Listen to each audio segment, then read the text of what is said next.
আসসালামু আলাইকুম বন্ধুরা, রুহানি চিকিৎসালয়ে আপনাদের সবাইকে স্বাগত, আন্তরিক ভালোবাসা ও শুভেচ্ছা। আজকে আপনাদের মাঝে একটা ভিডিও নিয়ে আসছি, খুবই গুরুত্বপূর্ণ। গুরুত্বপূর্ণ এতটাই গুরুত্বপূর্ণ যে এটা হচ্ছে আদিকালের বিদ্যা। আপনারা অবশ্যই সম্পূর্ণ ভিডিওটা দেখলেই বুঝতে পারবেন এবং কার্যকারিতা উপলব্ধি করতে পারবেন। আমি আপনাদের মাঝে যেই সকল বিদ্যা নিয়ে আসি সবগুলোই একেবারে কার্যকারী এবং আদি বিদ্যা, যেগুলো বিদ্যার কাজ কখনো বিফলে যায় না, শুধু সঠিক নিয়মে করতে দেরি, কাজ হতে দেরি না। আশা করি কথাটা বুঝতে পারছেন।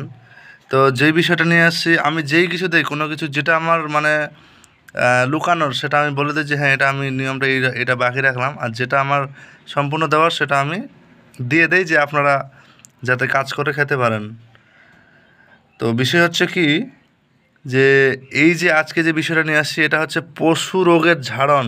হ্যাঁ, ঠিক শুনেছেন আপনারা। মানুষের ঝাড়ন বিভিন্ন মানে চিকিৎসাতে করতে আছেন, এখন হঠাৎই দেখছেন যে একটা পশু আপনার বাড়িতে আছে, সেই পশুর উপর যে কোনো একটা কিছু রোগ ব্যাধি ঘটে গেল, ডাক্তারি চিকিৎসাতে করাবেন, এটা তো স্বাভাবিক। তার আগে কী করবেন, পারলে সময় থাকলে আপনারা শিখে রাখুন। এটা করতেই হবে এর কোনো মানে না, তবে বিপদের সাথী নাই মামু থেকে কানা মামু ভালো, একটা কথাই আছে।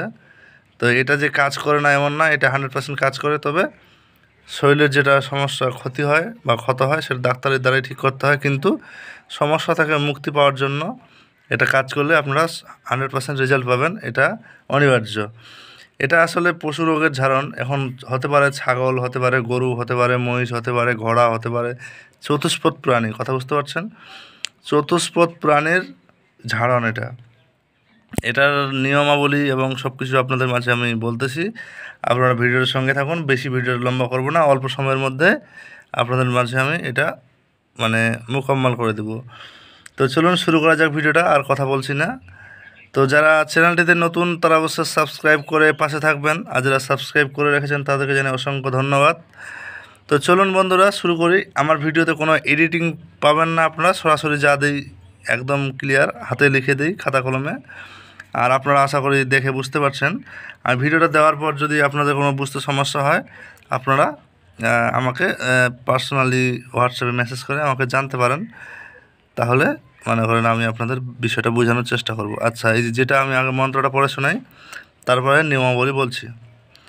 প্রথম কথা হচ্ছে মন্ত্রটি ওং নম বলি দেহলি বাধি দাহালাওয়ে রোগ সারি সাটকি ইয়হ পশুনিকো হো যায়। এটা আসলে একটা, যদি বাংলা কথায় বলি, এটা একটা সিফলি মন্ত্র। কথা বুঝতে পারছেন? হ্যাঁ, এটা হচ্ছে একটা সিফলি মন্ত্র। আপনারা বুঝে শুনে পড়বেন, পরে আমাকে বলবেন না যে দাদা ভাই বন্ধু এই সেই যে আমাকে আমাদের সিফলি মন্ত্র দিয়েছেন। আমি যেটা দেই কাজ হবে। আমার এই চ্যানেলে আপনারা সব ধরনের বিদ্যা পাবেন, কাজ হওয়া নিয়ে কথা। এখন বিষয় হচ্ছে আপনারা বিবেকের উপর, যদি আপনার মনে হয় কাজে খাটাবো তো করবেন, আর না যদি মন চায় আপনারা খাটাবেন না। কথা বুঝতে পারছেন? আপনাদেরকে আমি বলছি না যে আপনাদের খাটাতেই হবে বিদ্যাটা। মন্ত্রটা আরেকবার শোনাই।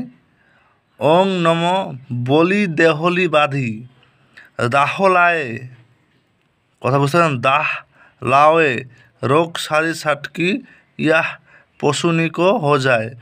এখন আপনারা আমাকে বলতে পারেন যে আমি মন্ত্র পড়তে হয়তো একটু উচ্চারণে বেঠিক করলাম, আমি আসলে হয়তো এটা দিয়ে কাজ করিনি, এরকম বলতে পারেন। তো আপনাদেরকে বলি, আমাদের মাঝে আমার কাছে এতগুলা হয়তো প্রত্যেকটা জিনিসের বিদ্যা আছে, যেগুলো হয়তো আমার অনেক জিনিস কাজে লাগাতে হয় না। এই অনেক আমাদের দুই একটা বিদ্যা দিয়ে আমরা কাজ সম্পূর্ণ করে দিই। তো ওই জায়গায় আপনিও পৌঁছাবেন একটা সময়, যদি আপনি সেই জায়গায় মানে সেরকম নিজেকে তৈরি করতে পারেন। তো মন্ত্রটা কবার পড়তে হবে আর কি করতে হবে আর বলি। পশুর যদি কোনো এরকম রোগ ব্যাধি হয় বা কোনো সমস্যা ঘটে গেল, তখন কি করবেন, বা ওষুধ খাওয়াচ্ছেন ঠিক হচ্ছে না, তখন এই কাজটা করতে পারবেন।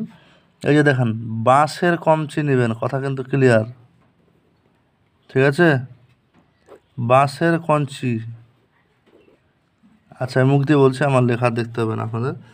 তো বাঁশের কঞ্চি নেবেন, নিয়ে রোগী বা ভুল বলছি, গরুকে বা ছাগলকে বা যে কোনো পশুকে পূর্ব আর পশ্চিম,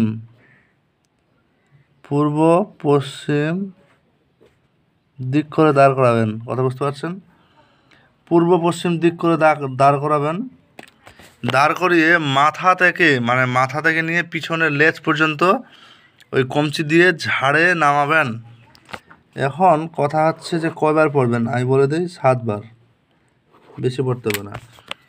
আর এটা আপনাকে দিনে 2 বার ঝাড়লে 3 বার ঝাড়লে ভালো হয়, যদি না পারেন 2 বার, সকালে আর সন্ধ্যায় একবার ঝাড়বেন, তারপর দিন একবার সকালে ঝেড়ে দেবেন, মোট 3 বার ঝাড়লে আর আপনার ঝাড়ার প্রয়োজন নেই।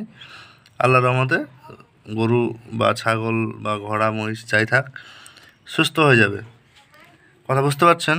আর যদি বিষয়টা নিয়ে বুঝতে সমস্যা হয় বা দ্বিধাবোধ হয়, আমি এই যে আমার মোবাইল নাম্বারটা দিয়ে দিচ্ছি, আপনারা প্রয়োজনে আমার সঙ্গে যোগাযোগ করবেন। 7364831540।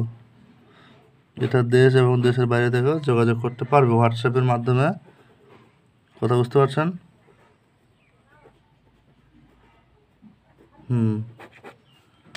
হোয়াটসঅ্যাপের মাধ্যমে।